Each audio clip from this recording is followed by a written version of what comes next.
Kwa hiyo katika itifaki ya moyo, ili usalimike, urudi salama kwa Allah, basi mjaze Mungu na mtume. Mapenzi ya Mungu na mtume yawe juu kuliko chochote. Wallahi, ukimpenda Mungu na mtume huwezi kuacha swala kwa sababu ya mpira.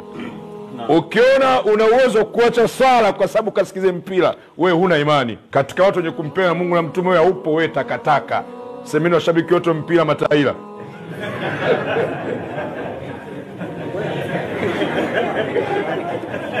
Mbona mnaniacha? Siwaelewi.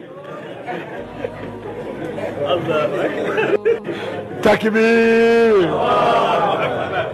Niliwaambia na nitaendelea kusema, nimekwenda msikiti mmoja jijini Dar es Salaam la asili, watu wamejaa vizuri, nikatamani nifunguke. Nikamwambia Imam, naomba fursa niongee na Waislamu. Kaniambia watu hao waweze wakakaa. Kwa nini hawakai wewe? Usome nyakati. Mimi nyakati nazisoma, watu si hawa hapa, nipe nafasi. Leo watu hawakai, kwa nini? Mnyama anacheza. Sasa nilikuwa natoka kijijini kipindi kile, bado hii mineno ya kiuni nilikuwa sijafanya nini. Sasa nikabeza, mnyama gani wewe? Simba anacheza leo. Nikashangaa.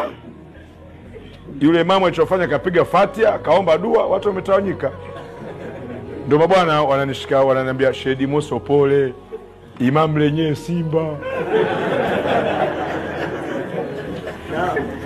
Kumbe dini leo inaongozwa na watu ambao hata dini yenyewe hawana. Hao ndio wanaongoza dini. Kwa hiyo ukimkuta Imam Simba na Ibu Imam naye Yanga.